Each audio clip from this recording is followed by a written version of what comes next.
I honestly don't care very much about money, and yet I'm a chartered financial planner. I spend my days helping clients around the whole subject of finance. So surely I should care about it, right?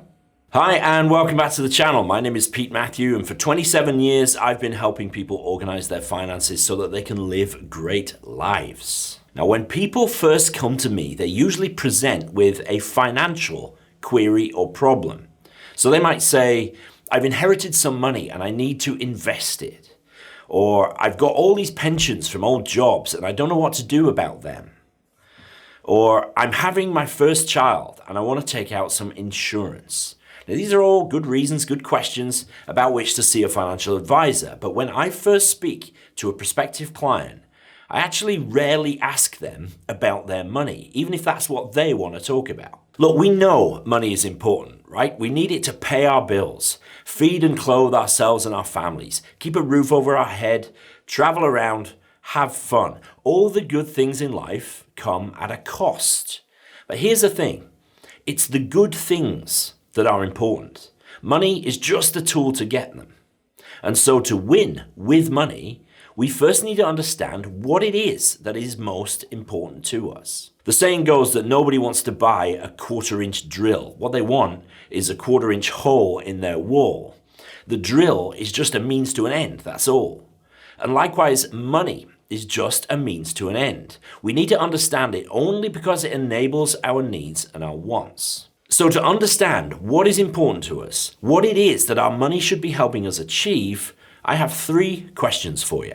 Now, these questions were coined by this man, George Kinder, and George is internationally recognized as the father of the financial life planning movement, and his work has influenced my work and that of countless other finance professionals across the world. I'll put a link to his site in the description. These questions are designed to focus our attention on what's really important by removing some of the barriers that might exist in our current real-life situations. Here's the first question. I want you to imagine that you are financially secure, that you have enough money to take care of your needs now and in the future. The question is, how would you live your life? What would you do with the money? Would you change anything? Let yourself go. Don't hold back your dreams. Describe a life that is complete, that is richly yours. Now, this question removes money as a barrier. Note that the question doesn't say that you've got unlimited resources. It says that you are financially secure, that you have what you need. So what we're after here is a life that you would love to live if you had what you need to live well. We're not talking about funding your dreams of colonizing Mars or buying a fleet of Ferraris. So take some time to write some thoughts down. Think about what you would spend your time doing, where you would be, who you would be with, what you would eat and drink. If you could design a life that would fulfill you, what would that look like? Here's question number 2. This time, you visit your doctor, who tells you that you have 5 to 10 years left to live. The good part is that you won't ever feel sick. The bad news is that you will have no notice of the moment of your death. What will you do in the time you have remaining to live?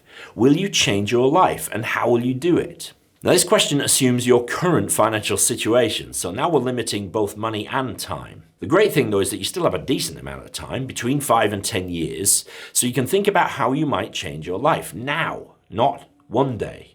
You see, we all plan to live better or differently one day. But if it turns out that we don't get as much time as we'd hoped, how would we live right now, in the moment? Maybe you would make some changes, maybe not. Would you work less? Take more time to visit with friends and family? Take up that thing that you've been thinking about doing for ages, but figured you'd just get to it eventually?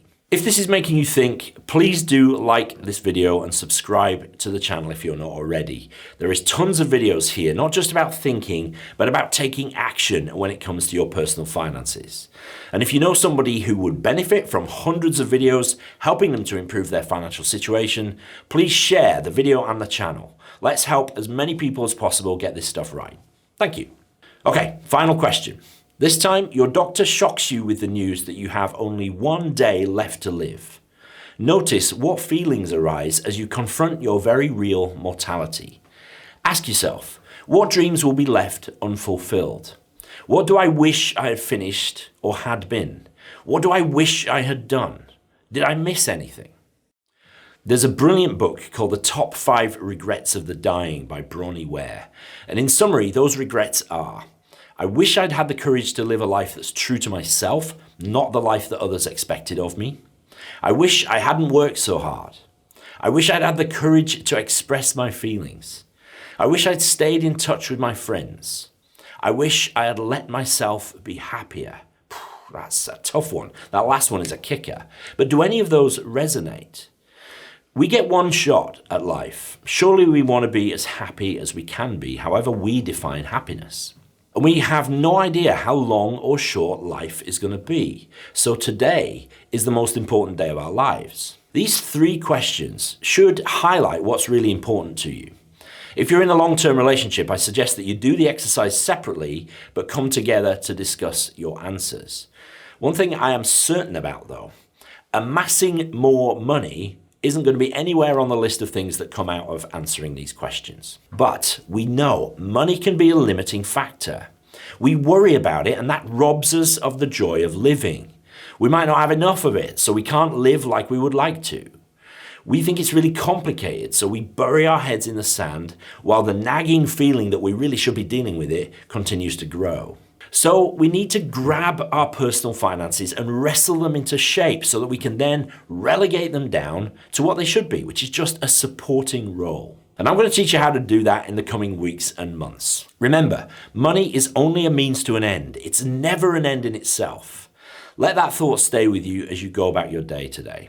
And if you haven't already, watch this video which goes through the journey that loads of people take when it comes to their finances. Thanks for watching this one. Like and subscribe to the channel if you're not already, and I'll see you next time.